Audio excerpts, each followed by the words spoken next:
ಒಂದು ರಿಲೇಶನ್‌ಶಿಪ್ಪಲ್ಲಿ ಜಗಳ ಆಗೋದು ಕಾಮನ್. ಬಟ್ ಆ ಜಗಳ ಆದ್ಮೇಲೆ ಮತ್ತೆ ಅಗೇನ್ ಅದನ್ನ ಹ್ಯಾಂಡಲ್ ಮಾಡೋದು ತುಂಬಾ ಮುಖ್ಯ ಇರುತ್ತೆ ಆಕ್ಚುಲಿ. ನಿಮ್ಮ ಪಾರ್ಟ್ನರ್ಸನ್ನ ಹ್ಯಾಂಡಲ್ ಮಾಡೋದು ತುಂಬಾ ಮುಖ್ಯ ಇರುತ್ತೆ. ಜಗಳ ಆದ್ಮೇಲೆ ಒಬ್ರಿಗೊಬ್ರು ಕಾಂಪ್ರಮೈಸ್ ಮಾಡ್ಕೊಳ್ಳೋದು ತುಂಬಾ ಮುಖ್ಯ ಆಗತ್ತೆ. ಸೊ ಹೇಗೆ ಕಾಂಪ್ರಮೈಸ್ ಮಾಡ್ಕೊಳ್ಬೇಕು after the fighting, after the ಜಗಳ, ಡ್ರಾಮಾ ಆದ್ಮೇಲೆ? ಸೊ ನಾನಿಲ್ಲಿ ನಿಮ್ಗೆ 3-4 ಟಿಪ್ಸ್‌ನ ಮೇಜರ್ ಆಗಿ ಶೇರ್ ಮಾಡ್ತೀನಿ. ಸೊ ಅದನ್ನ ಕರೆಕ್ಟಾಗಿ ಇಂಪ್ಲಿಮೆಂಟ್ ಮಾಡ್ತಾ ಹೋಗಿ ಜಗಳ ಆದ್ಮೇಲೆ ಸೊ ಡೆಫಿನೆಟ್ಲಿ ಇದನ್ನ ಫಾಲೋ ಮಾಡಿದ್ರೆ ವರ್ಕ್ ಆಗತ್ತೆ. ಸೊ ಅದಕ್ಕಿಂತ ಮುಂಚೆ ಫಸ್ಟ್ ಟೈಮ್ ನಮ್ಮ ಚಾನಲ್ ನೋಡ್ತಾ ಇದ್ರೆ ಸಬ್ಸ್ಕ್ರೈಬ್ ಮಾಡಿ, ಸಪೋರ್ಟ್ ಮಾಡಿ ಅಂಡ್ ಕೌನ್ಸಿಲಿಂಗ್ ಬೇಕಾದ್ರೆ ರಿಲೇಶನ್‌ಶಿಪ್ ಮೇಲೆ ಸ್ಕ್ರೀನ್ ಮೇಲೆ ನಂಬರ್ ಹಾಕಿರ್ತೀನಿ, ಕಾಂಟ್ಯಾಕ್ಟ್ ಮಾಡಿ. ಫಸ್ಟ್ ಪಾಯಿಂಟ್ ಏನಂತ ಹೇಳಿದ್ರೆ ಜಗಳ ಆದ್ಮೇಲೆ ನಿಮ್ಮಲ್ಲಿ ಇರಬೇಕಾಗಿರ್ತಕ್ಕಂಥ ಥಾಟ್ ಟಿಪ್ಸ್ ಏನು ಅಂತ ಹೇಳಿದ್ರೆ ಸಾಲ್ವ್ ಮೈಂಡ್ ಸೆಟ್ ಇರಬೇಕಾಗತ್ತೆ. ಅಂದ್ರೆ ಸಾಲ್ವ್ ಮಾಡ್ಕೊಬೇಕು ಇಲ್ಲಿಗೆ ಅಂತ ಆ ಒಂದು ಮೈಂಡ್ ಸೆಟ್ ಅಲ್ಲಿ ಇರಬೇಕಾಗತ್ತೆ. ಅಂದ್ರೆ ಗೆಲ್ಲೋದಕ್ಕೋಸ್ಕರ ಫೈಟ್ ಮಾಡಬೇಡಿ. ನಾನ್ ಗೆಲ್ಬೇಕು ಅಂತ ಎಷ್ಟೋ ಜನ ಈಗೋನಲ್ಲಿ ಇಟ್ಕೊಂಡು ನಾನ್ಯಾಕೆ ಸೋಲ್ಬೇಕು, ಅವ್ರ ಬಾಯಿ ಬಂದ್ ಮಾಡ್ಬೇಕು, ಇದು ಬೇಡವೇ ಬೇಡ ಆಕ್ಚುಲಿ. ನಾನ್ ಗೆಲ್ಬೇಕು ಅನ್ನೋದಕ್ಕಿಂತ ಪ್ರಾಬ್ಲಮ್ ಸಾಲ್ವ್ ಮಾಡ್ಬೇಕು ಅನ್ನೋದನ್ನ ಮಾತಾಡಿ.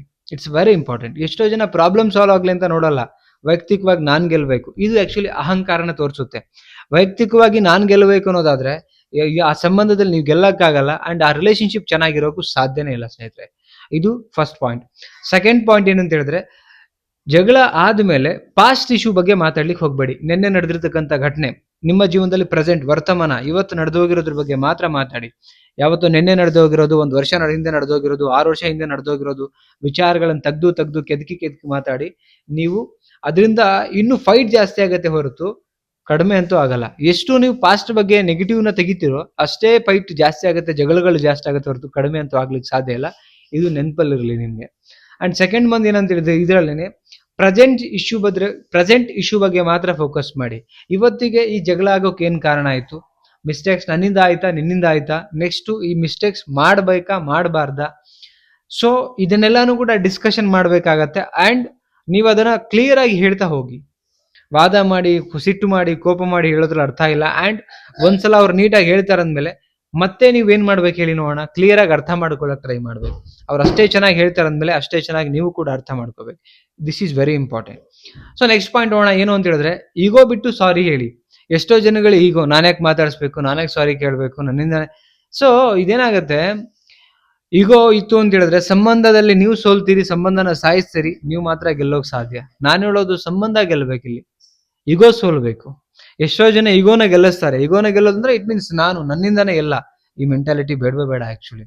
ಇದಿತ್ತು ಅಂತ ಹೇಳಿದ್ರೆ ಆಲ್ಮೋಸ್ಟ್ ಸಂಬಂಧ ಅಂದ್ರೆ ಒಂದು ಎಂಡ್ ಹಂತದಲ್ಲಿ ಇದೆ ಅಂತ ಅರ್ಥ ಆಗುತ್ತೆ. ಎಷ್ಟೋ ಜನಗಳಿಗೆ ನಾನು ಕೌನ್ಸಿಲಿಂಗ್ ಅಲ್ಲಿ ಅದನ್ನೇ ಹೇಳ್ತೀನಿ, ನಿಮ್ಮ ಈಗೋ ನಿಮ್ಮ ರಿಲೇಶನ್ಶಿಪ್ ನ ನುಂಗ್ತಾ ಬರುತ್ತೆ.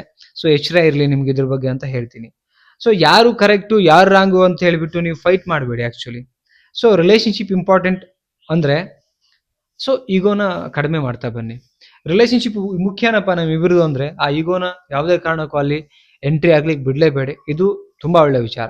ಸೊ ನೆಕ್ಸ್ಟ್ ಪಾಯಿಂಟ್ ಏನಂತ ಹೇಳಿದ್ರೆ ಜಗಳ ಆದ್ಮೇಲೆ ತಕ್ಷಣ ಮಾತಾಡಕ್ ಹೋಗ್ಬೇಡಿ. ಈ ಜಗಳ ಈಗ ಮುಗೀತಂದ್ರೆ ಈಗ ಮಾತಾಡ್ಬೇಡಿ, ಸ್ವಲ್ಪ ಗ್ಯಾಪ್ ಕೊಡಿ ಅಲ್ಲಿ. ಆಕ್ಚುಲಿ ಜಗಳ ಆದ್ಮೇಲೆ ಒಂದು ಹಾಫ್ ಆನ್ ಅವರ್ 1 ಅವರ್ ಆದ್ಮೇಲೆ ಮತ್ತೆ ಎಮೋಷನ್ ಲೈಕ್ ಕಾಮ್ ಆದ್ಮೇಲೆ, ಲೈಕ್ ನೀವು ಈಗ ಆ ಕೋಪದಲ್ಲಿ ತುಂಬಾ ಸಿಟ್ಟಿರುತ್ತಲ್ಲ, ಅದೆಲ್ಲ ಕಾಮ್ ಆದ್ಮೇಲೆ ಮತ್ತೆ ಕೂಲಾಗಿ ಕುತ್ಕೊಂಡು ಮಾತಾಡ್ತಾ ಬನ್ನಿ. ಯಾಕಾಯ್ತು, ಹೆಂಗಾಯ್ತು, ಏನ್ ಸರಿಪಡಿಸ್ಕೋಬೇಕು ಅಂತ. ಸೊ ಜಗಳ ಆದ್ಮೇಲೆ ಒಂದು husband and wife, lover, friend circles, ಅಕ್ಕ ತಂಗಿ, ಅಣ್ಣ ತಮ್ಮಂದ್ರು ಎಲ್ಲರೂ ಕೂಡ ಇದೇನ್ ಹೇಳಿದ್ನಲ್ಲ ಪಾಯಿಂಟ್ಸ್, ಇದನ್ನ ಫಾಲೋ ಮಾಡ್ತಾ ಬಂದ್ರೆ definitely after the fighting, after the ಜಗಳ ನೀವೆಲ್ಲ ಚೆನ್ನಾಗಿರೋಕ್ ಸಾಧ್ಯ ಅಂತ ಹೇಳ್ತಾ, ನಿಮಗೆ ನಿಮ್ಮ ಲೈಫಲ್ಲಿ ಈ ಪಾಯಿಂಟ್ಸ್ಗಳು ನಡೆದಿದ್ರೆ ಸೊ ಕಮೆಂಟ್ ಸೆಕ್ಷನ್ ಅಲ್ಲಿ ಎಸ್ ಹೌದು ಅಂತ ಕಮೆಂಟ್ ಮಾಡಿ. ಅಂಡ್ ಏನ್ ಅನ್ನಿಸ್ತು ಅದನ್ನು ಕೂಡ ತಿಳಿಸಿ ಅಂತ ಹೇಳ್ತಾ, ಕೌನ್ಸಿಲಿಂಗ್ ಬೇಕಾ ಕಾಂಟ್ಯಾಕ್ಟ್ ಮಾಡಿ. ಸಬ್ಸ್ಕ್ರೈಬ್ ಮಾಡದೆ ನೋಡ್ತಾ ಇದ್ರೆ ಸಬ್ಸ್ಕ್ರೈಬ್ ಮಾಡಿ. ಮತ್ತೊಂದು ಟಾಪಿಕ್ ಅಲ್ಲಿ ಸಿಗೋಣ. ನಮಸ್ತೆ.